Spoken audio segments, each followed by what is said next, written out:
my wonderful subscribers.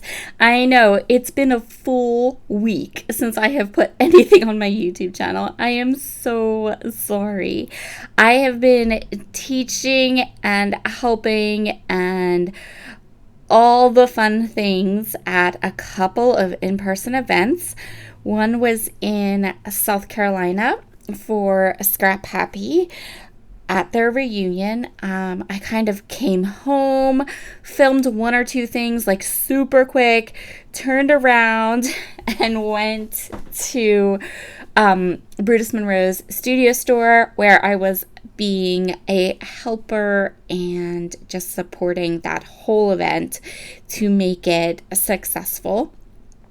And so then I came back and I have been feverishly trying to create and play and get some things filmed so I can pull those things together and get some content up on my channel.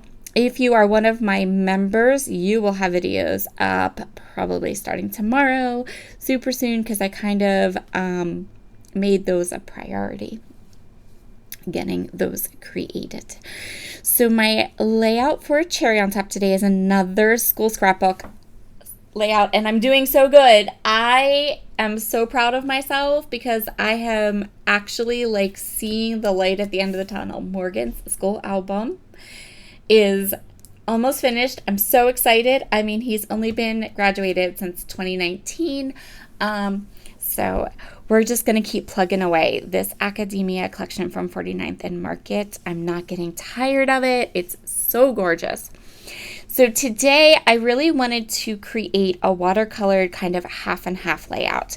And I wanted to match as close as I possibly could that lovely green in the Academia collection. So I chose this Catherine Pooler ink. This is Spruce.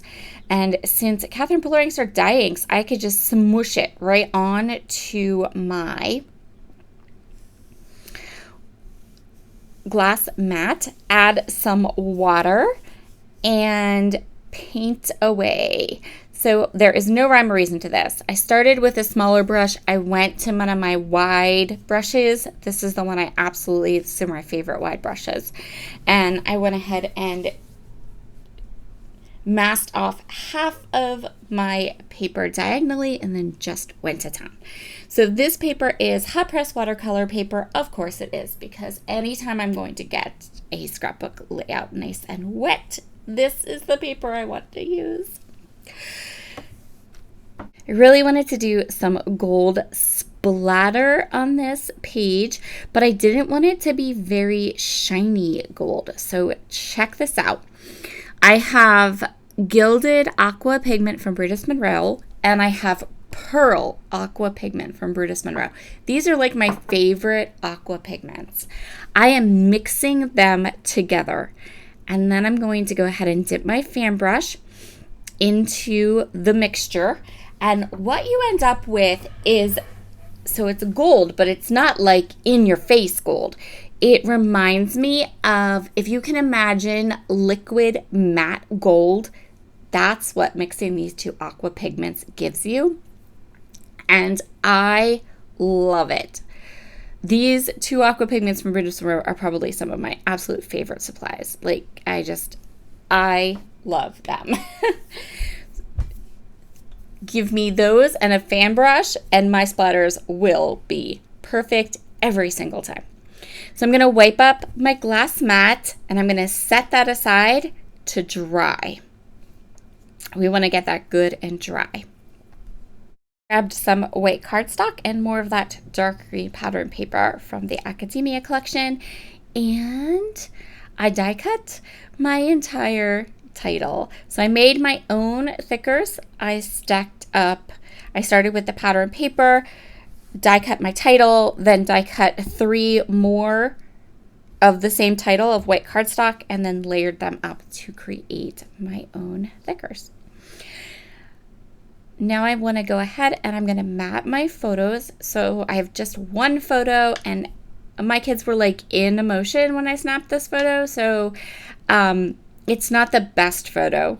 It tells the story. It does what I need it to do on the scrapbook page, but it's not the best. So I just printed it at 3x4, which worked perfectly because it's 8.5 by 11 layout. So a 3x4 photo, just one of them, looks really good on an 8.5 by 11 layout.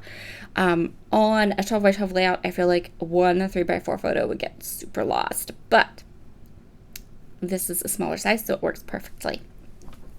I'm going to go ahead and mat my photo with a couple of different pattern papers to kind of bring it more to life a little bit, and also because I wanted to have a little bit more color. So this layout is going to be really simple. We did that whole painted background, but when I go to put all of the elements together, I'm going to keep it more linear, and dare I say it, clean?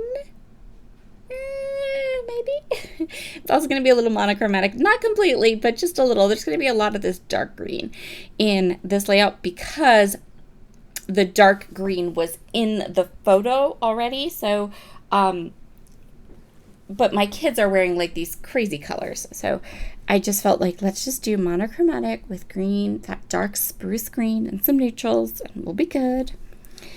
So that's what I did. Is our title. I am going to kind of move the title around. I don't want it to be on the green watercolor. I want it to just be on the white, or it's actually not white because it is the watercolor paper. So it does have, it's slightly off-white. So I'm going to go ahead and glue all of these letters down. So this is last day of school photo for 10th grade. And Morgan and Logan were both homeschooled, which means I don't have, like each year I have a couple photos, but I don't have a lot of photos. Like I have a couple stories to tell, which means we're going to be able to fly through his junior year and his senior year. And I've already done some of those pages. I just have to fill in gaps. So yay! We have some funny stories coming up though. I will say that. I looked ahead a little bit and I'm like, oh my gosh, I have some funny stories I get to tell about school for the next couple layouts. So that's fabulous. I went ahead and put the photo down, and now I'm taking this laser cut kind of zigzag border, and I'm placing it up against the watercolored. I just wanted a little more separation and a little more interest. Like I said, this layout is not going to have a lot of more. It's going to be pretty simple and clean when it's all done. Well, as clean as I get anyway. But I wanted to add a couple little details to kind of draw your eye around the page.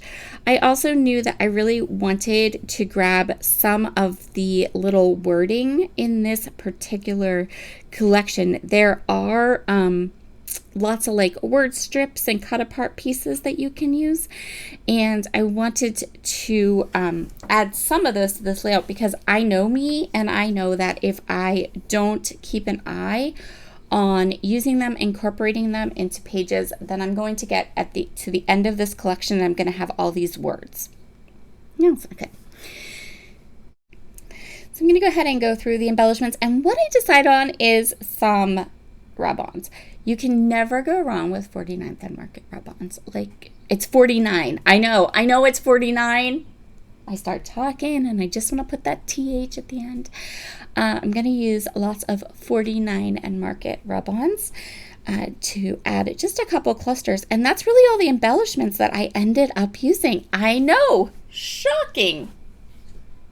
Fun fact, in case you didn't know this, 49 and Market rub-ons can be layered on top of each other. They're blendable and layerable, which makes them amazing. So I am going to go ahead and do that. I'm going to just add a little bit. I'm going to add, I really wanted to add these little leaves, like these little ivy leaves that are part of the collection. Since I have that lovely watercolored background with all the splatter, I thought it'd be nice just to pull in some of the gold elements and some of the green elements from the collection. And I'm going to create two small clusters, and then I'm going to add some rub-ons around my title to accent them, and that's it. And I didn't add any sparkles. I didn't add any Nuvo drops. I didn't add any enamel dots. But it didn't need it. This layout turned out so good. I think it turned out lovely. I'm very, very happy with it. But it was, again, a little bit outside my wheelhouse, a little bit more simple than I usually do, but that's okay. One last rub-on and we are done with this page. I'm so excited. My plan of finishing this album with this collection is working. It's working really well. Yay!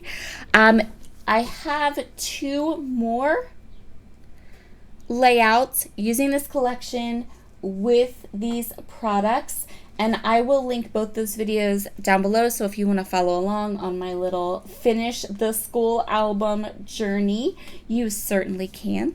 And I will talk to you all again very soon. Bye!